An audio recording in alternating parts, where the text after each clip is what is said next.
Gorontalo, Sulawesi Barat, Maluku, Maluku Utara, Papua, dan Papua Barat. Sementara jumlah kasus yang semakin lama semakin menurun tergambar dari Provinsi Aceh, Riau, Sumatera Selatan, Jambi, Lampung, DKI Jakarta, Jawa Barat, Jawa Tengah, Daerah Istimewa Yogyakarta, Banten, Nusa Tenggara Timur, Kalimantan Timur, Kalimantan Utara, Sulawesi Tengah, dan Sulawesi Selatan, serta Sulawesi Tenggara. Beberapa provinsi yang dikategorikan dalam 102 daerah yang dapat dikategorikan belum terdampak, saat ini sedang menuju pelaksanaan yang pedoman masyarakat produktif dan aman COVID-19, di mana beberapa daerah saat ini sedang menyiapkan protokol-protokol mengadopsi dari pedoman-pedoman yang disiapkan oleh pemerintah dari berbagai KL, yang kemudian yang sudah di-approve oleh Kementerian Kesehatan, di mana terdapat 102 kabupaten kota yang tidak memiliki atau belum memiliki kasus, yang sudah siap menuju pelaksanaan tatanan baru. Kemudian juga terdapat 85 kabupaten kota yang memiliki risiko tinggi atau merah, dan 180 kabupaten kota dengan risiko sedang atau berwarna oranye, dan 139 kabupaten kota dengan risiko rendah atau kuning. Terhadap daerah-daerah ini ya tetap berlaku pedoman pokok, yaitu prinsip umum pendekatan, di mana kebijakan yang dilaksanakan tetap berdasarkan data terkini dan kesiapan daerah. Oleh karenanya daerah diminta setiap hari atau setiap periodik melakukan evaluasi terhadap data-data yang update dan selalu meningkatkan kesiapan daerahnya. Kemudian juga terus-menerus memperkuat rencana mitigasi untuk transmisi dan penyebaran virus, serta mewaspadai adanya gelombang kedua di tiap-tiap daerah, di mana kadang-kadang data naik dan turun. Ini terus dilakukan perkuatan-perkuatan, kemudian melakukan masif testing, termasuk juga dengan agresif tracking. Juga terus melakukan perlindungan terhadap kelompok-kelompok rentan, penyandang disabilitas, orang tua, perempuan, dan anak-anak. Serta terus menguatkan kebijakan pemerintah daerah yang memperkuat karakteristik tiap-tiap daerah, serta mengampu kepada pelaksanaan atau memperkuat kepada kearifan lokal. Dari beberapa praktek kita ketahui kearifan lokal memegang peranan yang cukup signifikan di dalam menghambat perkembangan virus, seperti kebijakan lokal di tingkat desa, di tingkat RW, RT, dan sebagainya. Terhadap saat ini, pada fase awal, di mana kondisi daerah pada saat ini, kita nanti akan melalui beberapa fase, di mana fase awal, fase transisi 1, kemudian fase transisi 2, termasuk kepada nanti seluruhnya kepada fase tatanan baru, di mana setiap fase memiliki tolok ukur yang akan dicapai oleh setiap pemerintah daerah dalam penerapannya.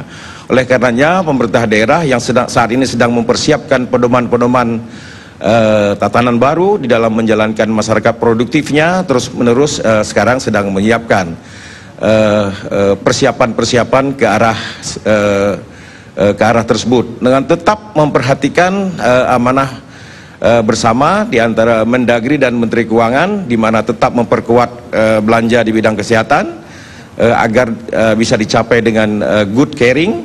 Kemudian juga memperkuat jaring pengamanan sosial, memperkecil gap antara yang sudah mendapatkan jaminan sosial maupun yang belum, serta juga memperkuat dampak ekonomi, menghidupkan ekonomi masyarakat, sehingga dengan ekonomi hidup masyarakat memperoleh pendapatan. Dengan memperoleh pendapatan, maka masyarakat juga mampu memperkuat dalam penanganan kesehatan tiap-tiap masyarakat. Bapak Ibu sekalian yang saya hormati dan saya muliakan, beberapa kriteria umum dalam pelaksanaan pembatasan serta tahapan menuju tatanan baru, memang ada beberapa tindakan yang mesti diperkuat.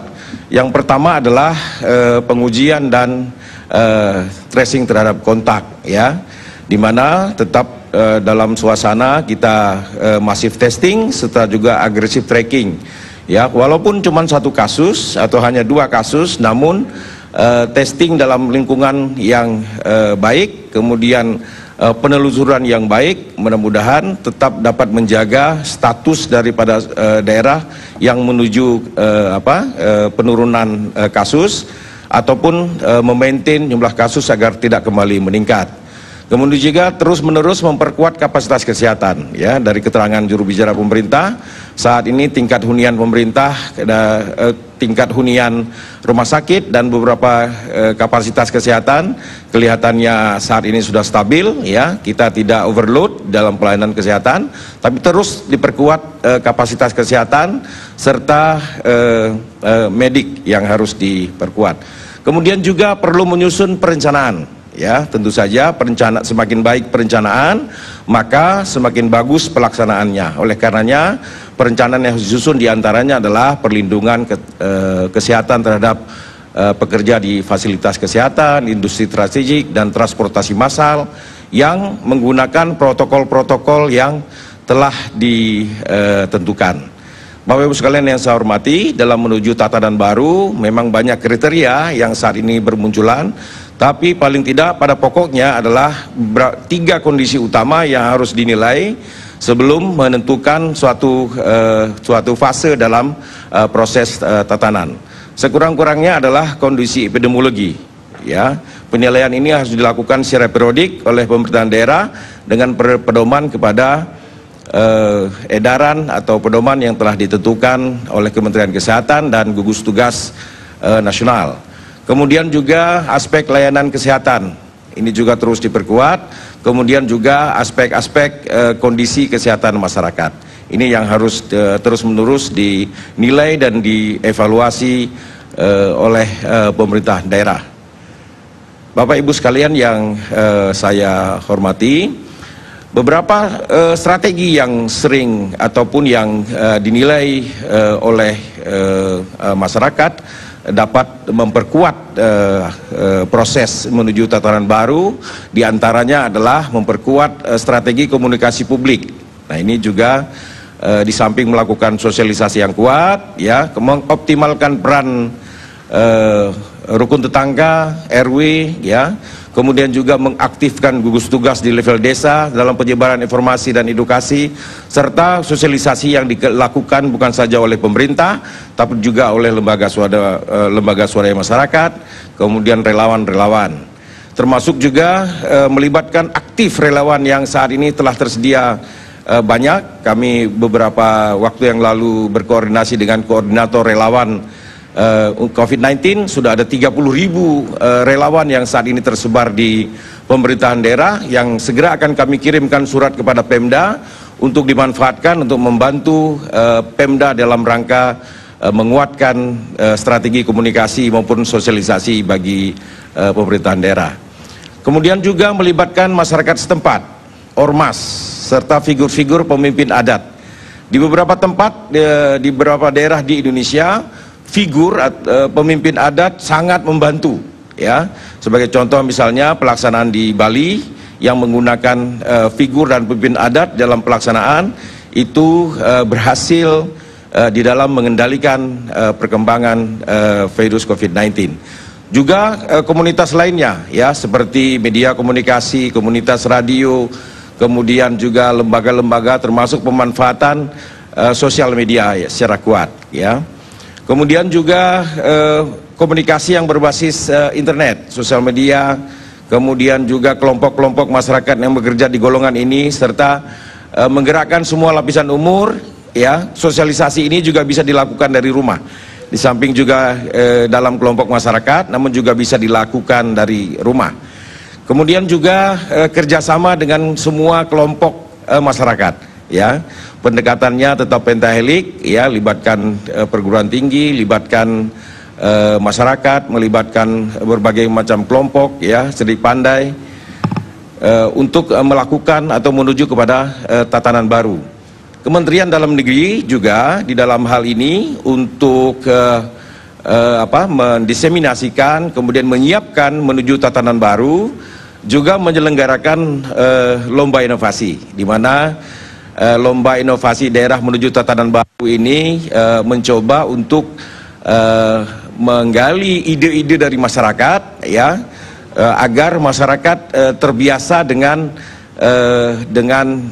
tatanan baru nantinya, ya, dimana dengan protokol-protokol yang disosialisasikan secara masif, kita berharap masyarakat dapat hidup kembali secara produktif, tetap dengan protokol kesehatan, ya. Kemudian juga menyiapkan prakondisi, ya, dimana saat ini kita harus beradaptasi dengan COVID-19 sampai dengan vaksin dan obat yang pasti ditemukan. Kemudian juga menemukan cara mensosialisasikan yang terbaik. Tentu beda daerah, beda geografi, beda kondisi, beda caranya untuk menemukan prakondisi. Oleh karenanya Kementerian Dalam Negeri membuat lomba ke dalam 7 sektor, terutama sementara, ya, sektor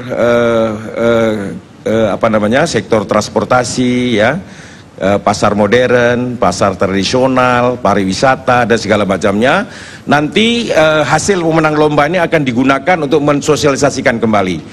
Dan tentu saja pemenang lomba inovasi di dalam melakukan tatanan normal baru ini memperoleh reward. Kementerian Keuangan telah setuju untuk memberikan reward sampai dengan 169 miliar bagi pemerintah daerah yang memenangkan protokol kesehatan di menuju tatanan baru. Semoga dengan insentif ini atau reward ini masyarakat berlomba-lomba. Tujuan utamanya tetap adalah dalam rangka mensosialisasikan tatanan baru, tetap produktif, namun selalu aware kepada kondisi kesehatan. Beberapa catatan kunci yang patut kami sampaikan pada kesempatan ini adalah dalam rangka menuju tatanan baru, kondisi dan kriteria tiap zona tentu berbeda, ya. Walaupun ada satu ketentuan umum bahwa semua zona, apakah zona merah, zona hijau, zona kuning, zona orange, ya, tetap dengan protokol umum, yaitu pakai masker, jaga jarak, cuci tangan, ya, cuci tangan juga cuci tangan yang benar, yaitu cuci tangan setelah menyentuh benda-benda yang tidak dipercayai atau benda-benda yang dicurigai terkontaminasi, ya. Kemudian juga pemerintah akan menentukan zona umum, ya, dan protokol kesehatan secara umum, namun dalam penerapannya tetap merupakan kewenangan pemerintah daerah, ya, untuk melakukannya, apakah itu provinsi, kabupaten kota, untuk menentukan sektor mana yang terlebih dahulu akan dimulai, serta menguji kesiapannya dan serta mensosialisasikan kepada masyarakat. Saat ini memang pemerintah telah mengumumkan 9 sektor untuk didahulukan, namun pelaksanaannya tetap menuntut kesiapan pemerintah daerah, ya. Warna di dalam penilaian pemerintah adalah bukan harga mati, karena warna ini bisa berubah makin lama makin terang, artinya makin lama angka kasus makin turun. Tapi dapat pula berarti angka makin lama makin gelap. Artinya pembukaan suatu zona itu berpotensi 2 hal, makin lama makin baik atau makin lama makin buruk. Terhadap warna zona yang makin lama makin gelap, pemerintah daerah atau pemerintah dapat menutup kembali. Oleh karenanya zona ini harus dievaluasi setiap periodik. Kemudian juga pendekatan daerah akan sangat spesifik. Sebagai contoh misalnya daerah yang kepulauan, ya, ada daerah yang urban, ada daerah yang rural, ya, itu masing-masing pendekatan tentu sangat berbeda. Daerah yang kepulauan misalnya, di mana tidak ada kasus, pendekatannya tentu sangat berbeda dengan daerah perkotaan tanpa kasus juga, ya. Oleh karenanya pendekatan spesifik ini pemerintah daerah yang paling mengetahui dan lalu menyiapkan protokol yang terbaik dalam rangka memaintain daerah yang hijau tetap hijau. Beberapa daerah yang telah diumumkan untuk dimulai, ya, dari pendekatan sektor, yaitu pertambangan, perminyakan, industri, konstruksi, perkebunan, pertanian dan peternakan dan perikanan, serta logistik dan transportasi barang. Dalam beberapa hal, transportasi orang diperkenankan dengan protokol kesehatan yang sangat ketat. Dalam beberapa zona juga, dalam zona merah tentu juga diperkenankan dalam beberapa sektor untuk dibuka, tapi dengan pengurangan volume, ya, atau apakah volume pekerja, kemudian tetap dengan menjaga jarak dan menggunakan masker dengan berpedoman kepada protokol kesehatan yang kuat. Kemudian juga kegiatan sosial di beberapa daerah yang zona hijau juga sudah dimulai, ya, seperti dengan sholat berjamaah dengan tetap memperhatikan pedoman kesehatan yang dikeluarkan oleh Kementerian Kesehatan, dikeluarkan oleh Kementerian Agama dan Majelis Ulama Indonesia maupun Majelis Ulama yang ada di tiap-tiap daerah. Kami kira ini beberapa hal yang dapat kami sampaikan, ya. Tentu koordinasi yang kuat di antara sektor atau yang di antara pihak-pihak yang ada di pemerintahan daerah menjadi kunci dalam rangka menerapkan tatanan baru untuk memulai hidup produktif tapi tetap aman, ya. Juga koordinasi dengan pemerintahan atasnya, karena pemerintahan atas menjadi sistem support bagi pemerintahan di bawahnya, termasuk koordinasi dengan pemerintahan daerah. Dengan koordinasi yang kuat dengan berbagai pihak, dengan pendekatan pentahelik, maka mudah-mudahan pelaksanaan tatanan baru melalui baik pendekatan zona teritori maupun pendekatan sektor dapat kita jalankan dan hidup produktif di era COVID-19 ini bisa kita jalankan dengan sebaik-baiknya. Sekian, terima kasih yang dapat kami sampaikan. Billahi taufiq wal hidayah. Assalamualaikum warahmatullahi wabarakatuh.